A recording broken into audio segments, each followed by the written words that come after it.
जय मसीह की।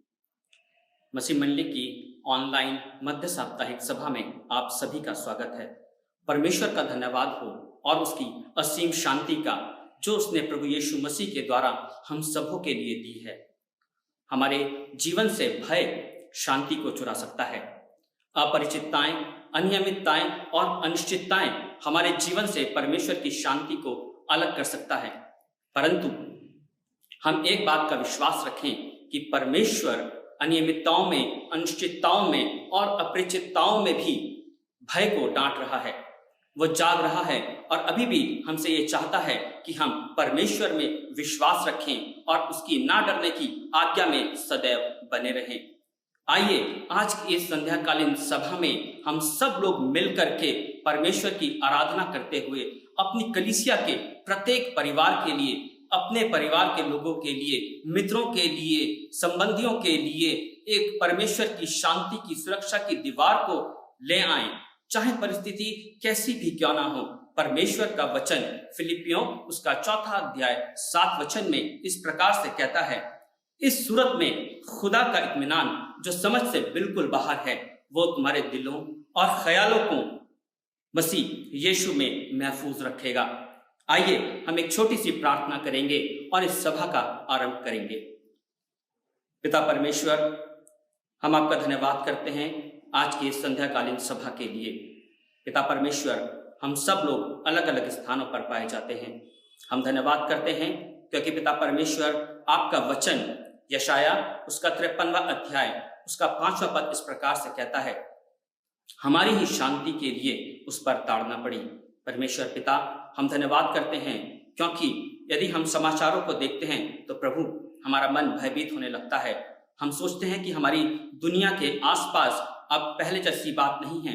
पिता परमेश्वर, उसमें बहुत सारे जोखिम हैं, बहुत सारी अनिश्चितताएं हैं, लेकिन परमेश्वर पिता, हम जानते हैं कि आप अभी भी उन तमाम बातों को नियंत्रित कर रहे हैं। पिता परमेश्वर, हम अपनी कलीसिया के प्रत्येक परिवारजनों के लिए हम प्रार्थना करते हैं, विनती करते हैं कि आप प्रत्येक को आशीषित करें। प्रत्येक को पिता परमेश्वर उनके स्थानों पर आप अनुग्रहित करें। होने दीजिए पिता परमेश्वर, हमारा वचन का पढ़ा जाना, गीतों का गाया जाना, वचन का सुना जाना आपको भाए। और पिता परमेश्वर, हम आपकी उस असीम शांति को अपने जीवन में लेने वाले हो सके। हम सारा आदर, स्तुति और महिमा आपके जीवित और सामर्थ्य नाम को देते हैं और प्रार्थना की इस विनती को उद्धारकर्ता प्रभु यीशु मसीह के सामर्थ्य नाम से मांगते हैं, आमीन। आइए हम कुछ गीतों को गाएंगे और जिसके द्वारा हम परमेश्वर की आदर और महिमा करेंगे।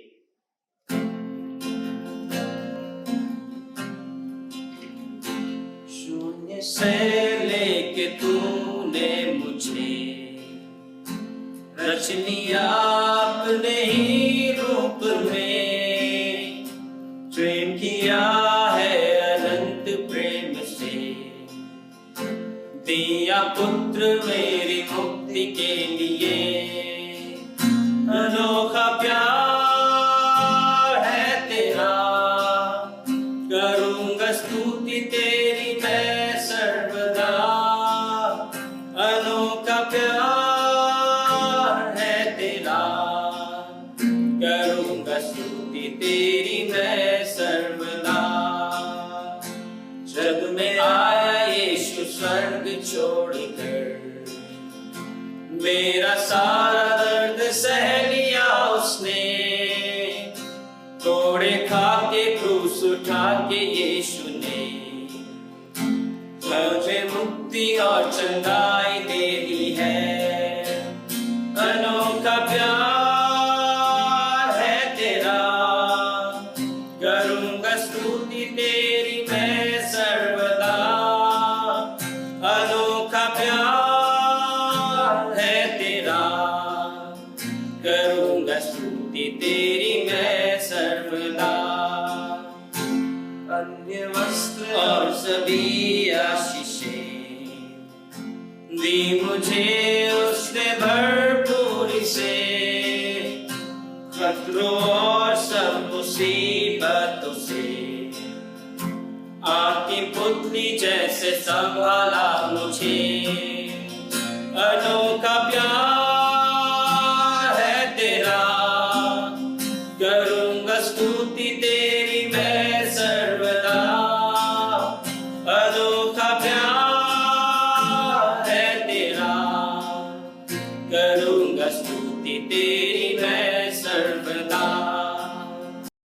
आगे बढ़ेंगे, परमेश्वर की महिमा के लिए गीत को गाएंगे और उसके पवित्र नाम को महिमा देंगे। हमारे जीवन से उसके नाम की स्तुति लगातार होती रहे। हालेलुया। वंदना करते हैं हम, वंदना करते हैं हम, वंदना करते हैं हम, वंदना करते हैं हम। हृदय को तेरे सामने लाकर रखते हैं हम, हृदय को तेरे सामने लाकर रखते हैं हम। वंदना करते हैं हम, वंदना करते हैं हम, वंदना करते हैं हम, वंदना करते हैं हम। हृदय में मेरे मसीहा जीवन दीप जला,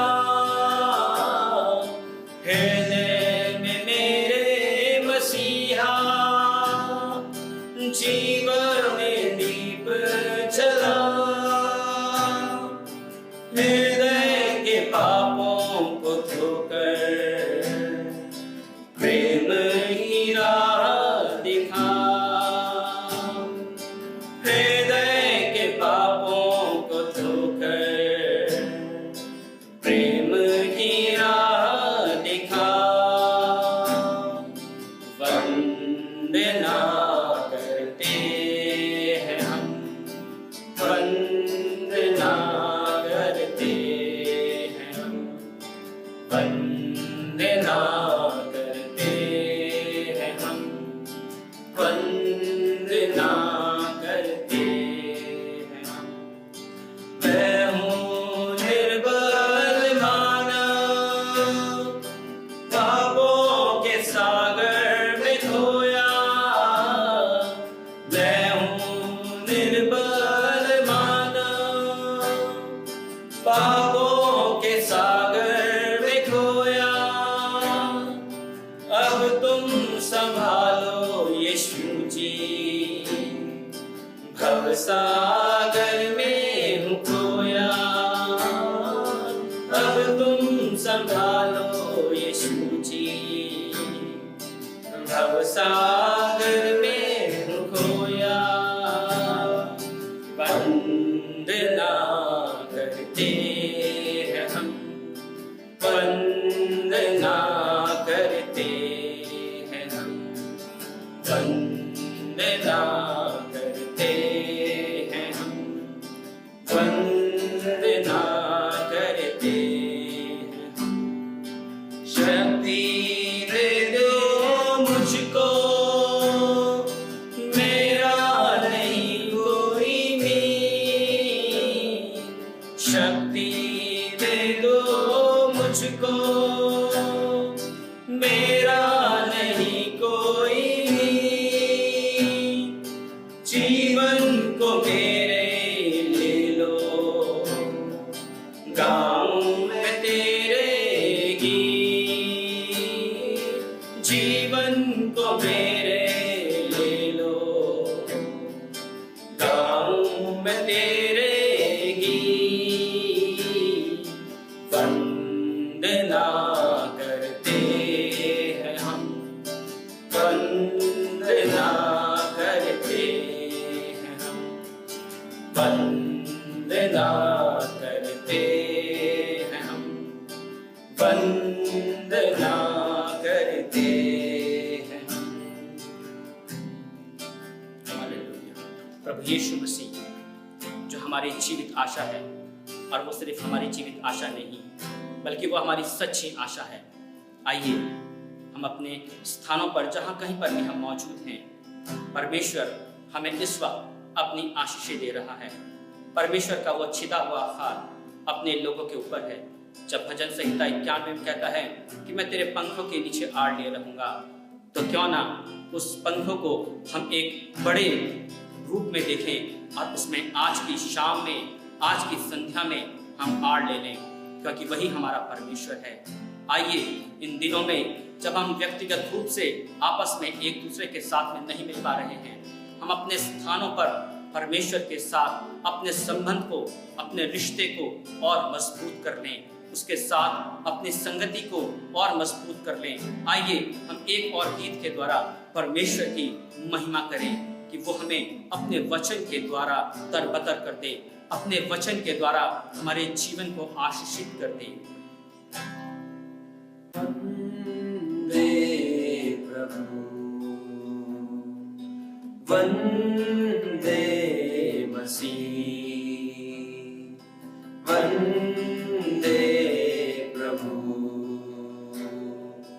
वंदे मसीह। शत शत वंदना, वंदे प्रभु।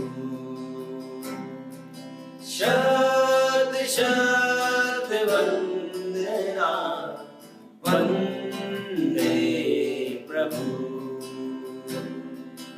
इस शुभ दिन हम अपने को चरणों में तेरे लाते हैं। इस शुभ दिन हम अपने को चरणों में तेरे लाते हैं।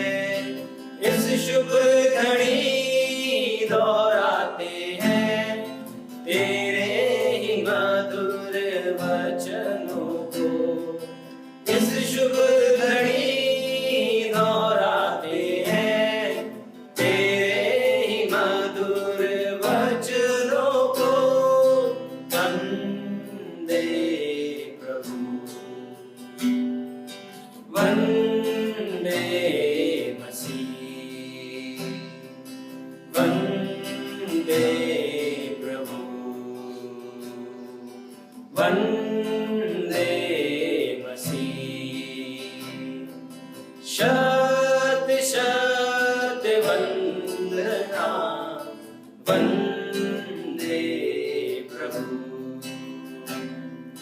शत शत वंदना, वंदे प्रभु। अर्पण करते हैं इस जीवन को, वचनामृत दे दे शरणागत को। अर्पण करते हैं इस जीवन को, वचनामृत दे दे शरणागत को। अपने में कर ले पूर्ण प्रभु, धन्य मसीह, धन्य प्रभु।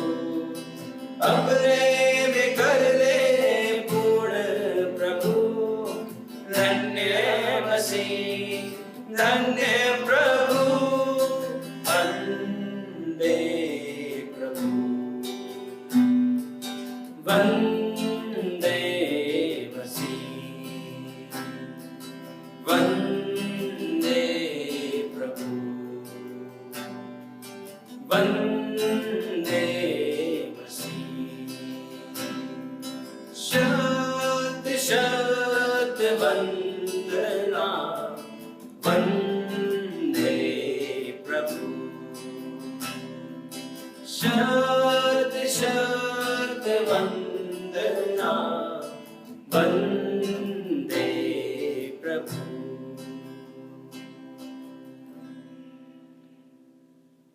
पिता परमेश्वर, हम एक बार फिर से आज की संध्या के समय प्रार्थना करते हैं। हम आपके जीवित और सामर्थ्य नाम को ऊंचा उठाते हैं। हम धन्यवाद करते हैं पिता परमेश्वर। प्रभु, आपने गीतों को गाने में पिता परमेश्वर आपकी आराधना करने में हमारी मदद और अगुवाई की। हम विश्वास करते हैं कि इन गीतों के गाने के द्वारा, वचन के पढ़े जाने के द्वारा पिता परमेश्वर आपके नाम को महिमा मिलने पाए।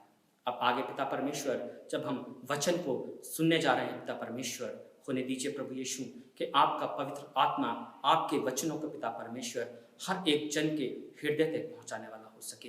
होने दीजिए आज का वचन हम सभी लोगों के लिए भरपूरी ला सके।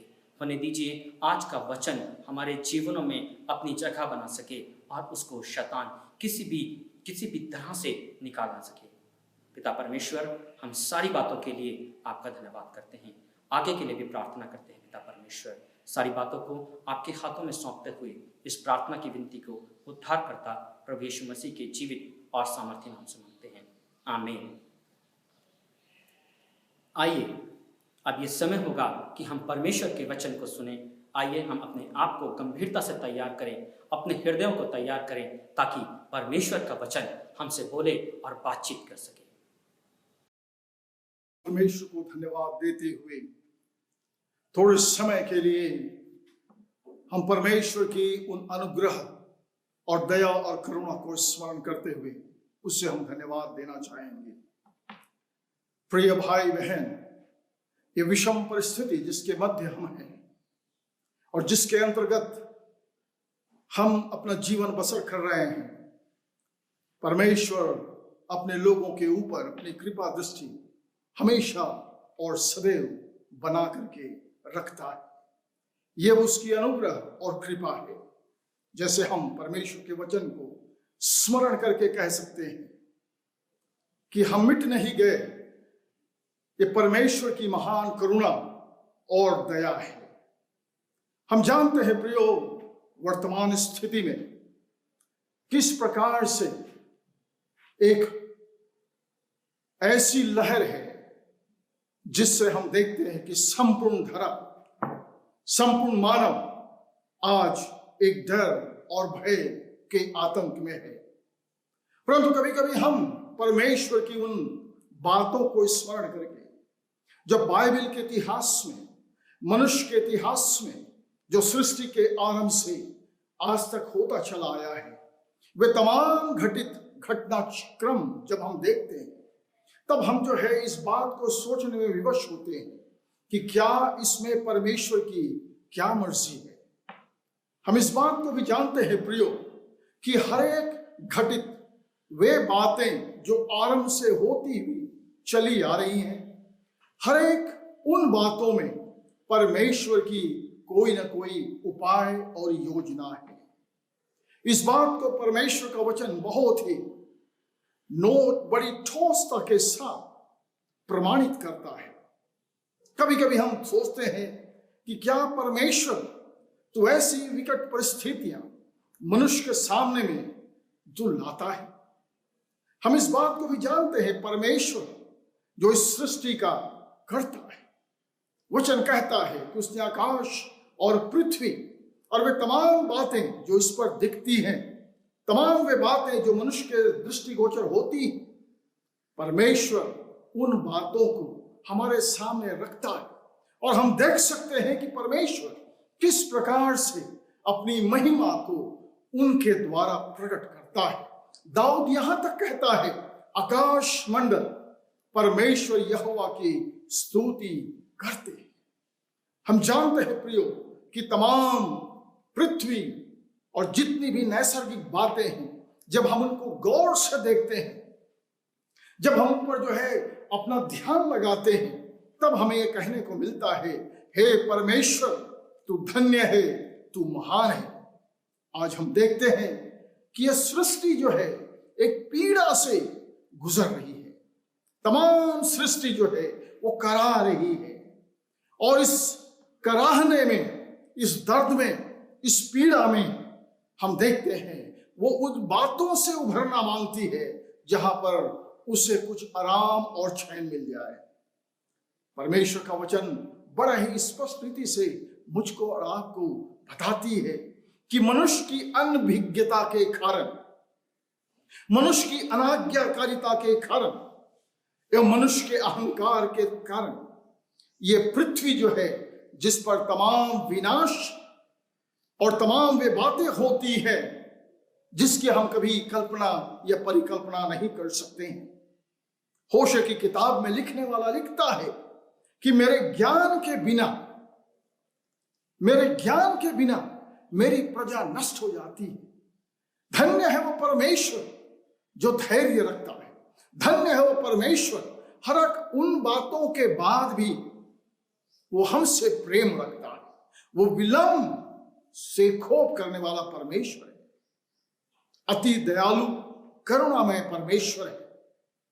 आज हम देखते हैं परमेश्वर की अनभिज्ञता के कारण मनुष्य देख करके भी, सुन करके भी, वचन में बार बार इस बात को बताया जाता है कि वही परमेश्वर जिसने आदि में आकाश और पृथ्वी की रचना की है, सृष्टि की है, मनुष्य को अपने हाथों से बनाया है, वही मनुष्य आज इस परमेश्वर को जानने से इनकार करता है। अपनी अनभिज्ञता में, अपने इग्नोरेंसी में परमेश्वर को बिसर जाता है। और हम देखते हैं कि ऐसा करने से, परमेश्वर के ज्ञान ना होने से, हम जो है इन तमाम बातों को समझने में चूक जाते हैं और प्रजा जो है नष्ट हो जाती है। सृष्टि के आरंभ से ही परमेश्वर ने अपनी आज्ञा को मानना सिखाया, परंतु मनुष्य अपनी स्वेच्छा से अपनी मर्जी का मालिक हुआ। और उसके द्वारा हम देखते हैं एक अनाज्ञाकारिता के कारण हम देखते हैं पाप और मृत्यु, ये इसका एक सबब बन जाता है। रोमियो की किताब का लिखने वाला इस बात को लिख देता है कि एक मनुष्य के कारण जो है हम देखते हैं पाप और मृत्यु जो है वो पूरे संपूर्ण मानव में प्रवेश कर जाता है। अहंकार जिसे हम कहते हैं, मनुष्य अहंकार करके उसने अपने आप को विनाश का कारण बना लिया। ये सनातन काल का परमेश्वर वही है जो था। हम बदल गए, परिस्थितियां बदल गई, हर बातें बदलती नजर आती हैं, परंतु हम जानते हैं परमेश्वर जो था वो है और अब तक वही रहेगा। हम जानते हैं प्रियो कि आज संसार की एक बदलती हुई परिस्थिति को हम देखते हैं। लोगों का आकलन यह है कि आओ हम फिर से इस पूरे ब्रह्मांड को, इस पूरे विश्व को, पूरे विश्वमंडल को जो है हम एक सूत्र में बांध दें। लोगों का यह आकलन है, लोगों का यह प्रयास है कि हम जो है इस पूरे शक्ति को, पूरे व्यवस्था को जो है हम एक सूत्र में बांध दें। परंतु जो है मनुष्य के विचार, मनुष्य के प्रयास और मनुष्य की जो है बातें जो परमेश्वर से कभी नहीं मेल खाती। परमेश्वर का वचन कहता है कि मेरे विचार और तुम्हारे विचार में जमीन और आसमान का अंतर है। कभी कभी जो है मनुष्य अपने ज्ञान से जो सीमित है उसमें परमेश्वर की उन बातों को सोचना चाहता है, समझना चाहता है। अपने तर्क और विवादों से मनुष्य परमेश्वर की बातों को समझना चाहता है। परंतु आज इस बात को हम जानना चाहेंगे कि परमेश्वर जो है उन तमाम बातों को अपने नियंत्रण में रखता है। विरोध की शक्तियां, उनके प्रभाव जिसके सबब से एक पूरा मानव जो है पूरी जीवन जो है वो आज जो है हिलता है और डोलता है और जिसकी कोई स्टेबिलिटी नहीं है, अस्थिर मानव को हम देखते हैं। हम जानते हैं संसार चाहता है कि उसकी एक ही अर्थव्यवस्था हो जाए। संसार चाहता है कि उसका नियंत्रण जो है एक ही रूप में हो जाए, एक ही विश्व, एक सूत्र में बन जाए। और वो ये भी चाहता है कि जो है उसकी एक ही सत्ता हो, एक ही धर्म हो। मेरे भाई मेरी बहन, कभी कभी जो है हम जो है इन बातों को, शब्दों को जो है इसकी जो है एक इसकी विवेचना हम नहीं कर पाते हैं और इसको जो है कि सामान्य रूप में हम ग्रहण करते। यीशु ने कहा ये मेरा राज्य इस संसार का नहीं है, मेरा राज्य इस संसार का नहीं है। हम कभी कभी जो है सनातन धर्म के नहीं परंतु सनातन परमेश्वर के लोग हैं। हमारे विश्व गुरु जो इस संसार में बड़े ज्ञानी, बड़े विद्वान, बुद्धिजीवी, तार्किक, दार्शनिक, जिन्होंने अपनी बातों को अपने तर्क से जो है लोगों के सामने रखना को चाहा, परंतु जो है आज जो हम परमेश्वर के लोग हैं, इस राज्य से निकल करके, इस संसार की व्यवस्था से निकल करके, इस संसार की उन बातों से निकल करके हम परमेश्वर के राज्य, उस स्वर्गीय राज्य के जो है शासन के आधिपत्य हैं, हम उसके अधीन हैं। और इसलिए जो है परमेश्वर बार बार मुझको और आपको चिताता है कि तुम धैर्य धरो, मैं जो शांति का दाता हूं, ये करुणा, अनुग्रह, ये तुम्हारे लिए जो मैं प्रकट करता हूं, जिसको उसने यीशु के द्वारा हम पर प्रकट किया है। पौलुस जो है बार बार अपनी किताब में कई बातों को हमको लिख करके बताता है, और वो इस बात को लिख करके बताता है कि परमेश्वर की जो शांति है, परमेश्वर की जो शांति है, वो मनुष्य के समझ से वो परा है, वो परा है। फिलिपियों की पत्री को जब हम पढ़ते हैं, पौलुस कुछ बातों को हमारे सामने रखना चाहता है और उस बात को कहता है, तमाम बातें होती रहती हैं, परंतु तुम घबराना नहीं, तुम डरना नहीं, मैं तुम्हारे साथ हूं। और आज परमेश्वर का वचन मेरे और आपके सामने है।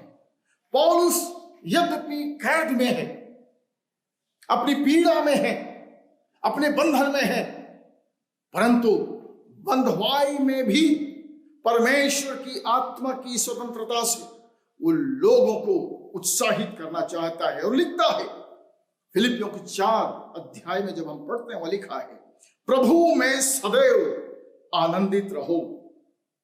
मैं पुनः कहूंगा, आनंदित रहो। तुम्हारी शालीनता सर्वज्ञात हो जाने दो, प्रभु निकट है। किसी भी प्रकार की चिंता ना करो, अपितु प्रत्येक परिस्थिति में तुम्हारी अभ्यर्थनाएं कृतज्ञता के साथ प्रार्थना व याचना के द्वारा परमेश्वर के समक्ष प्रस्तुत की जाए। यह पौलुस की अभिव्यक्ति है, परमेश्वर के दास, उस प्रेरित की जो है प्रार्थना है, लोगों की जो है वो उलाहना दे करके जो है उनको समझाते हुए बड़े प्यार से लिखता है कि तुम प्रभु में सदा आनंदित रहो। वो बार बार इस बात को बताता है। और जब आप उन पत्रियों को जब आप पढ़ते हैं, पौलुस के उन पत्रियों को जब आप पढ़ते हैं, आप देखते हैं कि बार बार उसने अभिवादन में भी, और जब उसने जो है पत्रियों को जो है वो उसने जो कंक्लूड किया, जब उसने अंत के चरण में हमेशा लिखता है, और परम परमेश्वर की जो अनुग्रह, दया, शांति तुम पर बनी रहे। आगे वो लिखता है, जब हम ऐसा करते हैं तब परमेश्वर की शांति जो मानवीय समझ से बाहर है, मसीह यीशु में तुम्हारे मन और विचारों की रक्षा करेगी। There is no other option for a believer, the child of God, to stay and to be established, to be firm, not to be disturbed just because of one reason. ये परमेश्वर की शांति है, द पीस ऑफ गॉड, जिसको संसार नहीं समझता है। मेरे भाई मेरे बहन, संसार नहीं समझता है। आज हर एक व्यक्ति शांति की खोज में, हर एक व्यक्ति जो है आज चाहता है कि उसके थोड़ी सी उसको जो शांति मिल जाए, परंतु हम जानते हैं ये मनुष्य के समझ से परे है, क्योंकि परमेश्वर की शांति जो मानवीय समझ से बाहर है, मसीह यीशु में तुम्हारे मन और तुम्हारे विचारों की रक्षा करती है। धन्य है वो परमेश्वर जो हमारे मनों को संभालता है, हमारे मनों को विचलित होने से बचा लेता है। हम जो है हतप्रभ नहीं होते, हम घबराते नहीं हैं, परंतु हम अपने विश्वास में जीवित रहते हैं। और इसी प्रकार से लिखता है, तुम्हारे मन और तुम्हारे विचारों की रक्षा करेंगे। इसलिए वह और भी आग्रह करता है, हे प्रियवर, जो बातें सत्य हैं, अनित्य हैं और जो युक्त है, निर्मल है और जो कमनीय है, जो प्रशंसनीय है, अर्थात जो उत्तम और सराहनीय गुण है, उन्हीं पर तुम्हारा मन लगा रहे। इन्हीं विषयों को तुमने मुझसे सीखा है, प्राप्त किया है और मुझसे सुना व मुझ में देखा है। इन्हीं का आचरण किया करो और शांति के उद्गम परमेश्वर तुम्हारे साथ होंगे। परमेश्वर जो शांति का दाता है, परमेश्वर की शांति और शांति के उद्गम परमेश्वर, दो बातों को वजह हम देखते हैं। कभी कभी जो है एक बहुत ही जो है सहज शब्दों में हम कहते हैं परमेश्वर तुम्हें शांति दे, परंतु दूसरे शब्दों में उसकी गहनता यहां है, वो शांति के उद्गम परमेश्वर है, शांति का स्रोत है और शांति कहीं और से नहीं है। यीशु मसीह ने बार बार इस बात को कहा, मैं अपनी शांति, वो शांति जो संसार से तुम्हें मिलती है, ऐसी शांति नहीं जो क्षण भर का है, थोड़े समय का है, परंतु मैं अपनी शांति तुम्हें दिए जाता हूं कि तुम ना घबराओ, ना तुम डरो। यीशु अपने नाम का परिचय देता है, जिसके लिए उसको कहा गया, यशायाह अपनी किताब में लिखता है 6वें अध्याय में, और उसे शांति का राजकुमार, वो शांति के राज्य की स्थापना के लिए, जिस राज्य का कोई अंत नहीं है प्रियो। आज हम जो विश्वासी हैं, इसी विश्वास में है कि यीशु की शांति जो हम मनुष्य के समझ से परे है। हम जानते हैं बार बार पौलुस इस बात को हमें बताता है, उसकी शांति जिसको जो हमारे लिए जो है एक कवच है, हमको संभाल करके रखता है। हम जानते हैं परमेश्वर जो है अपनी शांति को ऐसे समय में, जब स्थिति जो है, परिस्थितियां जो है बदल जाती हैं, जब मनुष्य देखता है कि अब स्थिति ऐसी है जिसमें हमारी कोई आशा नहीं है, उस समय परमेश्वर कहता है, तुम्हारा परमेश्वर, यशायाह नबी कहता है, तुम्हारा परमेश्वर कहता है, मेरी प्रजा को शांति दो। शांति, उस नगर में, उस राज्य में शांति की बातें कहो। कभी कभी हम सोचते हैं हमारे पास क्या है जो हम कह सकते हैं, हमारे पास क्या है जो हम लोगों को बता सकते हैं, हमारे पास क्या है जिसमें सामर्थ्य है, हमारे पास क्या है जिसमें परमेश्वर का प्रकाशन है, हमारे पास क्या है जिसमें परमेश्वर की भरपूरी है, हमारे पास क्या है जिसमें परमेश्वर की वो अलौकिक बातें हैं। मेरे भाई, मेरी बहन, ये वही है जो परमेश्वर की शांति प्रकट करता है। वहां पर हम आगे पढ़ करके इस बात को देखते हैं, उसे कहा गया ऐसी स्थिति में बोलता है, मैं परमेश्वर क्या प्रचार करूं, मैं क्या प्रचार करूं। परमेश्वर के वचन में जब आप गौर से पढ़ते हैं उसके 40 अध्याय को, वहां पर लिखा हुआ है कि तुम परमेश्वर की बातों को सुन करके, वही परमेश्वर जब वो सांस लेता है तो पृथ्वी जो है उसमें जो है एक नए तौर से एक संचरण होता है।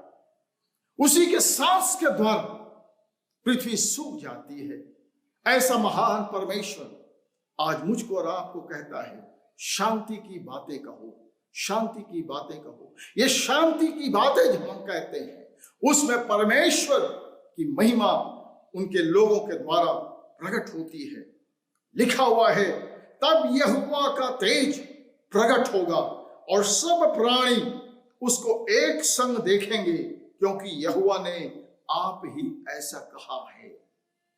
यह मात्र संतावना के वचन नहीं है, परंतु जैसे मैंने आपसे पहले कहा, इससे परमेश्वर की आशीष है, इससे परमेश्वर की सामर्थ्य है, इससे परमेश्वर की संपन्नता है, इससे परमेश्वर की छुटकारा है, इससे परमेश्वर की खुशहाली है एवं परमेश्वर की शिफा का समावेश है। इस युग के तमाम जो ज्ञानी हैं, सूक्ष्मदर्शी हैं, शास्त्री हैं और विवादी जो हैं, इन तथ्यों की विवेचना करने में असमर्थ हैं। मेरे भाई, मेरी बहन, समय आ गया है प्रभु यीशु मसीह के उन बातों को हम स्मरण करें। आज की हालात में इंसान को हम देखते हैं, हालात में उनके सुख चैन को छीन लिया है। आदमी बेबस और बेजान सा है, इंसान सोते हुए डरता है और दिन में भी घबराता है, उसकी बातों में डर है, उसकी सांसों में डर है। ऐसी स्थिति में परमेश्वर की शांति कहता है, तुम्हें शांति मिले, मत डर, मैं तेरे संग हूं। तो लगता है ये शब्द मात्र शब्द नहीं, जीवन है। सुसमाचार में जब हम पढ़ते हैं, उस समय हम देखते हैं पुनरुत्थान के बाद इम्मौस के रास्ते पर जब दो लोग चले जा रहे थे, उन्होंने शिष्यों को बताया। शिष्यों ने इस बात की प्रतीति नहीं की, परंतु जब प्रभु यीशु मसीह उनके बीच में आ गया, उन्होंने आकर के उनसे कहा, तुम्हें शांति मिले। यह है शांति के वचन। अब घबराहट में, ऐसी स्थिति में जब वो सोचते हैं हम क्या करें, ऐसी स्थिति में जब उनको जो है डर है, ऐसी स्थिति में जब वो इन बातों को समझ नहीं पा रहे हैं, ऐसी स्थिति में जब वो विश्वास को जो है प्रकट कर रहे हैं, ऐसी स्थिति में परमेश्वर का वचन, प्रभु यीशु मसीह के शब्द जो रिकॉर्ड किए गए हैं, लिखा हुआ है, उसने शिष्यों से कहा, तुम्हें शांति मिले। मत्ती सुसमाचार को जब हम पढ़ते हैं, उसके 10 अध्याय को आगे जब हम पढ़ते हैं, 12 अध्याय जब हम 12 पद में जब हम देखते हैं, ये प्रेरितों के सेवकाई का मूल शब्द यही है। जब तुम घर में प्रवेश करते हुए इस बात को कहना, क्या कहना, कि इस घर पर कल्याण।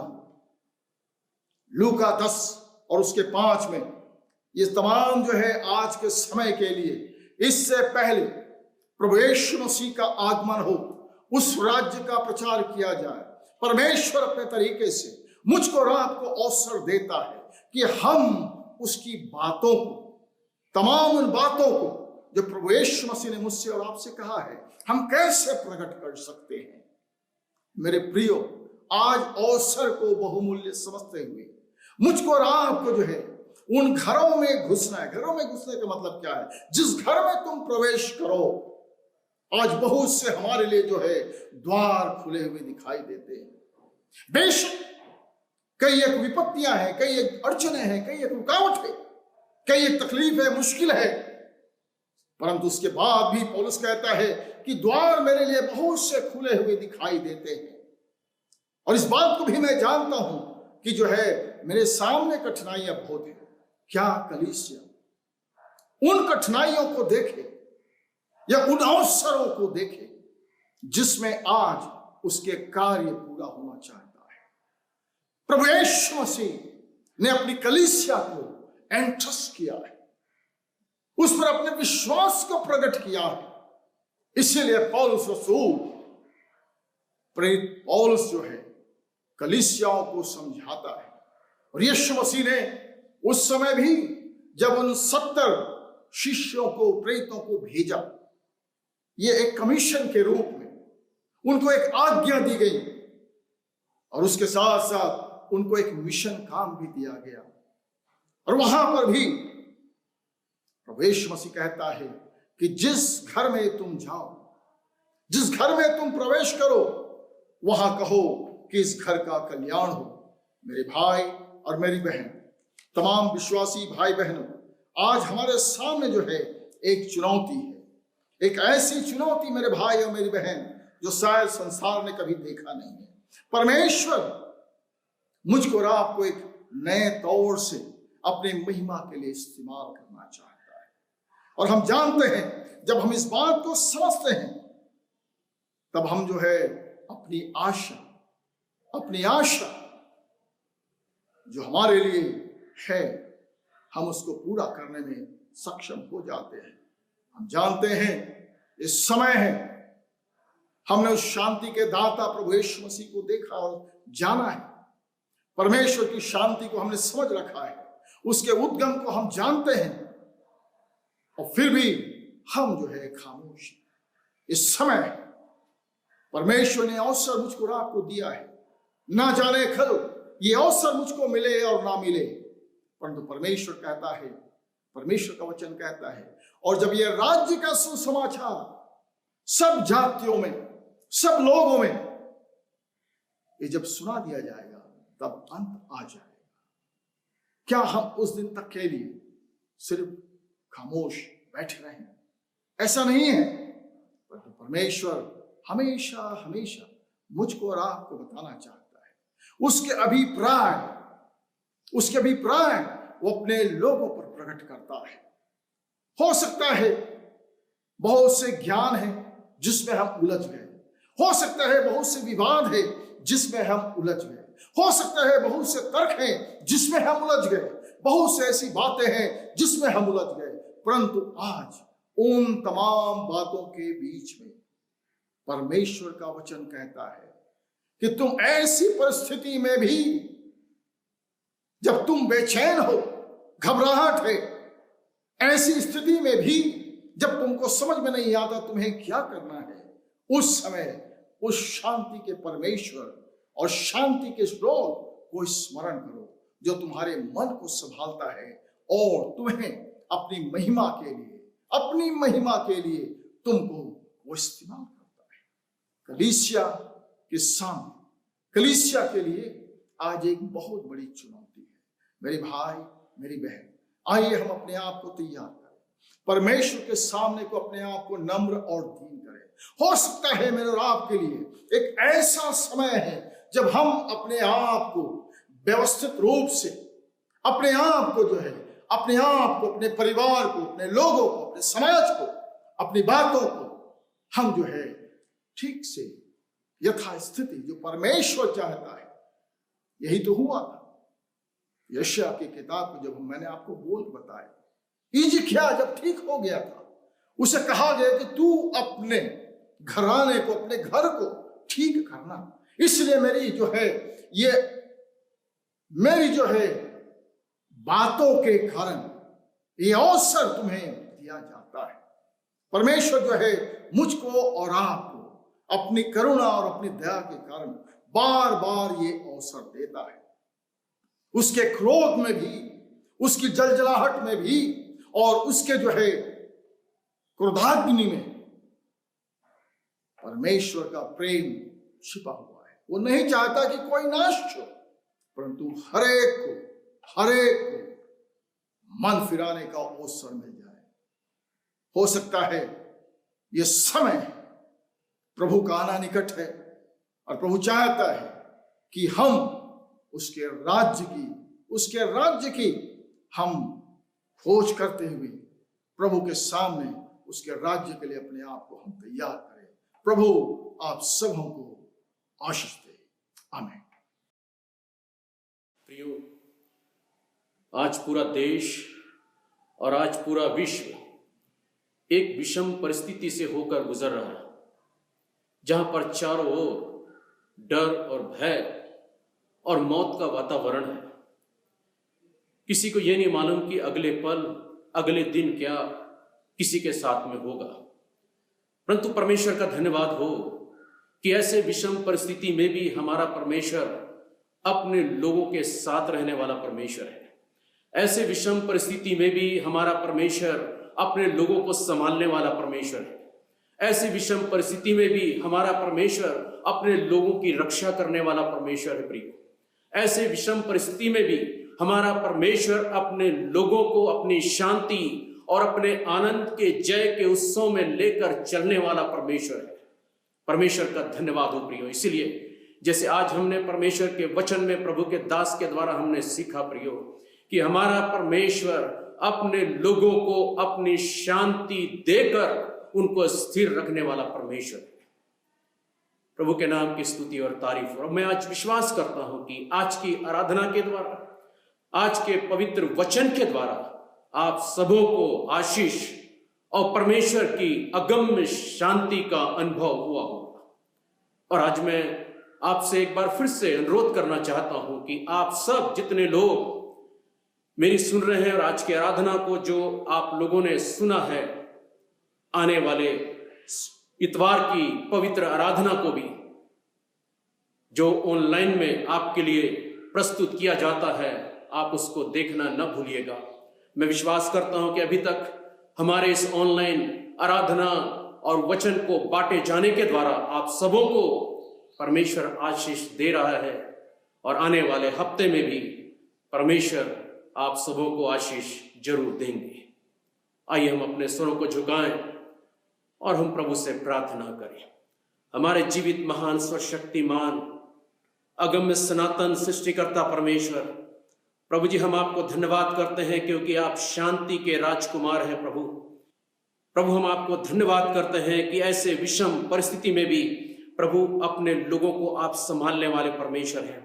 आज तक प्रभु जी आपने हम सबों को संभाला है, अपने कलीसिया को संभाला है प्रभु जी, इसलिए हम आपको धन्यवाद देते हैं और प्रार्थना करते हैं प्रभु जी कि होने दीजिए प्रभु जी कि आपकी शांति प्रभु जी हम सबों के दिल, दिमाग, शरीर, प्राण और आत्मा के ऊपर में प्रभु राज्य करे, ताकि प्रभु जी हमेशा हमारा मन, हमारा ध्यान आपकी ओर निरंतर लगे रहे। प्रभु हम आपको धन्यवाद करते हैं। एक बार फिर से प्रभु जी तमाम हर एक विश्वासियों को आपके पवित्र सामर्थ्य हाथों में देते हैं और प्रार्थना करते हैं प्रभु जैसे अभी तक आपने हमारी रक्षा की है, प्रभु आगे भी हमारी रक्षा करना। प्रभु हम प्रार्थना करते हैं प्रभु जी पूरे देश और पूरे विश्व की रक्षा करना। प्रभु जल्दी से जल्दी प्रभु इस महामारी के ऊपर में प्रभु हमें जय देने के लिए प्रभु आप हमारी सहायता करो।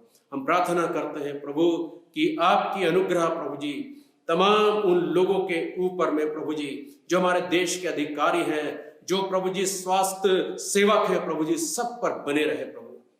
प्रभु हम सारे बातों के लिए हम आपको धन्यवाद देते हैं। ये प्रार्थना धन्यवाद के साथ अपने मुक्तिदाता प्रभु यीशु मसीह के जीवित, पवित्र और सामर्थी नाम से मांगते हैं, सुन ग्रहण कर। आमीन, आमीन।